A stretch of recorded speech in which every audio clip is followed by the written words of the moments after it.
দেশি মুরগির পাতলা ঝোল খেতে অনেক বেশি মজা হয়। আমার কাছে তো দেশি মুরগির ঝোল ঝোল খেতেই বেশি ভালো লাগে। আমার মনে হয় আপনাদের কাছেও দেশি মুরগির পাতলা ঝোল খেতে অনেক বেশি পছন্দের, আর তাই আমি দেশি মুরগির পাতলা ঝোল রান্না করেছি খুব বেশি মজা করে।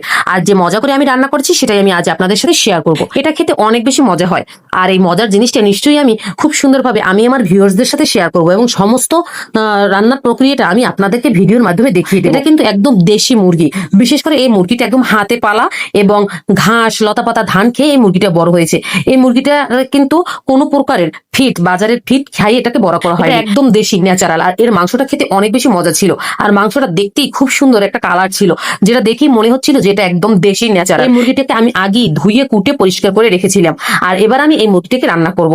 সেজন্য আমি প্রথমে কিছু পেঁয়াজ কাটা নেব, পেঁয়াজের পরিমাণটা একটু বাড়িয়ে দিব, কারণ আমি এখান থেকে কিছু পেঁয়াজ বেরেস্তার জন্য তুলে রাখ। আর এভাবে আমি খুব সুন্দরভাবে পেঁয়াজটাকে ভেজে নিব। আর ভাজার সময় অবশ্যই খেয়াল রাখবো পেঁয়াজটা যাতে লাল হয়, বাট পেঁয়াজটা যাতে পুড়ে না যায় সেদিকে অবশ্যই খেয়াল রাখতে হবে। এভাবে আমি খুব সুন্দরভাবে পেঁয়াজটাকে আলতো হাতে ভেজে ভাজা হয়ে গেলে আমি ফ্রিজের ভিতরে একটু বেরেস্তার জন্য পেঁয়াজ তুলে রাখবো। আর বাকি পেঁয়াজের ভিতরে আমি বাটা পেঁয়াজ, বাটা রসুন, আদা বাটা, জিরা বাটা এবং সব ধরনের মশলা দিয়ে দেবো। এবার আমি খুব সুন্দরভাবে মশলাটাকে কষিয়ে নেবো। আর মশলা কষানোর আগে অবশ্যই মশলার ভিতরে একটু লবণ দিয়ে দেবো, আর সাথে দিয়ে দেবো হলুদের গুঁড়ো ও মরিচের গুঁড়ো। এবার আমি খুব সুন্দরভাবে মশলাটাকে কষিয়ে নেবো। যত সুন্দরভাবে কষানো হয় ততই কিন্তু মাংস খেতে অনেক বেশি মজা হয়, সেই জিনিসটা আপনারা সকলেই জানেন এবং আমিও জানি। আর মশলার ভিতরে অবশ্যই অবশ্যই আপনারা লবণ দিয়ে দিন। আমার কাছে মনে হয় যখন মশলা কষানো হয় তখন লবণ দিলে ভালো হয়, আর মশলাটার গায়েও লবণটা ভালোভাবে লেগে যায়। আর যখন আমি এর ভিতরে মাংস দিব, বিশেষ করে মাংস দিয়ে যখন কষাবো, তখন কিন্তু মশলার সাথে মাংসের ভিতরে এই লবণ ঢুকবে, আর এটা খেতে অনেক বেশি মজা। তাই আমি মশলা যখন কষাই তখনই এর ভিতরে লবণটা দিয়ে দিই, আর এটা খেতে অনেক বেশি ভালো হয়। খুব সুন্দরভাবে আমি মশলাটাকে কষিয়ে নেব। যখন মশলা কষাতে কষাতে মশলার গা থেকে তেল ছেড়ে দিবে, মানে মশলা এবং তেল আলাদা হয়ে যাবে, তখন আমি ভেবে নিব যে আমার মশলা কষানোটা একদম খুব সুন্দরভাবে কমপ্লিটলি হয়ে গিয়েছে। তখন আমি এর ভিতরে মাংসটাকে ঢেলে দিব, আর মাংসটা ঢেলে দিয়েও আমি খুব সুন্দরভাবে মাংসটাকে কষিয়ে নেব। যত কষাবো ততই ভালো লাগবে, তবে কষানোর ক্ষেত্রে অবশ্যই খেয়াল রেখে কষাতে হবে। আলতো হাতে মাংসটা কষাতে হবে। আস্তে আস্তে আমি মাংসটাকে কষিয়ে নেব, যাতে মশলা না পুড়ে যায় সেদিকে খেয়াল রাখতে হবে। আর এক্ষেত্রে কিন্তু চুলার আঁচ অবশ্যই মিডিয়াম আঁচে থাকবে, খুব বেশি বাড়িয়ে দেওয়া যাবে না, তাহলে কিন্তু মশলা পুড়ে যাবে, আর মশলা পুড়ে যাবে তখন আর মাংস খেতে একদম ভালো লাগবে না। তাই আমি কষানোর ক্ষেত্রে অবশ্যই খেয়াল রাখবো, বারবার ঢাকনা দিয়ে ঢেকে দিব, যাতে করে মাংসের ভিতরে যে পানিটা থেকে সেটা বেরিয়ে আসে। মাংসের ভেতরের পানিটা যদি না শুকানো হয় তাহলে কিন্তু মাংস খেতে একদম ভালো লাগে না। তাই খুব সুন্দরভাবে আমি নাড়া দেবো, কষাবো, আর মাংসের গা থেকে যে পানিটা বেরোবে সেই পানিটাকে একদম শুকিয়ে ফেলবো। এভাবে কিন্তু মাংস কষাতে কষাতে মাংস একদম মাঝারি আর পর্যায়ে সেদ্ধ হয়ে আসে। আর এ পর্যায়ে যখন আসবে তখন আমি খুব সুন্দরভাবে মাংসটার গা থেকে পানিটা শুকিয়ে ফেলে এর ভিতরে গোটা কয়েকটা রসুন ব্যবহার করব।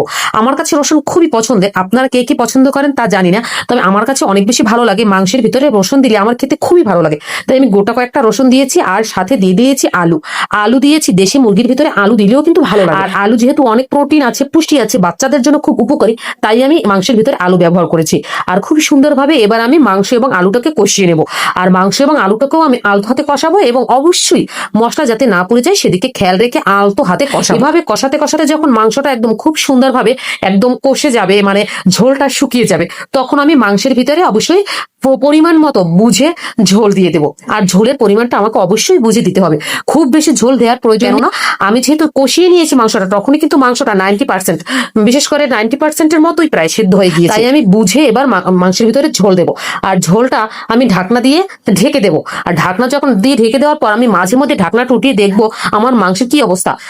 এখন দেখতে পাচ্ছি আমার মাংসটা কিন্তু খুব সুন্দর একটা কালার ধরেছে, এত সুন্দর একটা কালার কি বলবো, কালারটাই একদম লোভনীয়, আর ঘ্রাণটাও অনেক সুন্দর আসছে। এবারে আমি বারবার ঢাকনা দিয়ে ঢেকে দেবো, আর ঢাকনাটা উঠিয়ে দেখবো, মাঝে মধ্যে নাড়াচাড়া দিয়ে দেবো। আর শেষ পর্যায়ে যখন আমি এসেছে ঢাকনাটা উঠিয়ে দেখি আমার মাংসটা এত সুন্দর একটা পজিশনে আসছে, সত্যি অসাধারণ হয়েছিল রান্নাটা। আর এটা খেতেও অনেক বেশি মজা হয়েছিল, কি যে লোভনীয় হয়েছিল কি বলবো, সত্যি অসাধারণ। এমন খাবার সবসময় খাওয়া হয় না, আর বিশেষ করে দেশি মুরগি পাই না বললেই চলে। বাজার থেকে যেটা কিনে আনি সেটাও যে দেশি তাও কিন্তু তেমন কোনো গ্যারান্টি নেই। চোখে দেখা এই দেশি মুরগিটা আমি সত্যি অনেক মজা করে নিজ হাতে রান্না করেছিলাম, আর এটা খেতে অনেক বেশি মজা হয়েছিল। আমার কাছে তো অনেক বেশি ভালো লেগেছিল। আমি যেহেতু দেশি মুরগির পাতলা ঝোল খেতে পছন্দ করি, তাই আমি ঝোলটা কিন্তু পাতলা পাতলাই রান্না করেছিলাম, আর এটা খেতেও অনেক বেশি মজা হয়েছিল।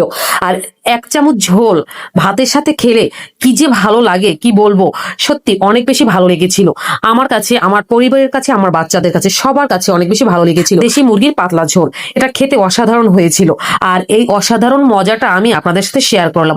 আমার মনে হচ্ছে এটা আপনাদের অনেক ভালো লাগবে। তার আগে বলে দিচ্ছি, যদি আপনাদের আমাকে ভালো লাগে নিশ্চয়ই আমাকে একটা লাইক দিবেন, কমেন্ট করবেন আর ফলো দিবেন। আর যদি আমার ইউটিউব চ্যানেল দেখেন অবশ্যই সাবস্ক্রাইব করবেন। আপনাদের অনুপ্রেরণায় হয়তো আমি অনেক দূর এগিয়ে যেতে পারবো। আপনাদের সাহায্য ছাড়া কখনোই আমি অনেক দূর এগিয়ে যেতে পারবো না। তাই অবশ্যই আপনারা আমাকে সাহায্য করবেন এবং লাইক কমেন্ট শেয়ার করে সাহায্য করবেন। যদি আমাকে ভালো লাগে অবশ্যই ফলো দিতে ভুলবেন না। Thanks for watching, bye bye, tata.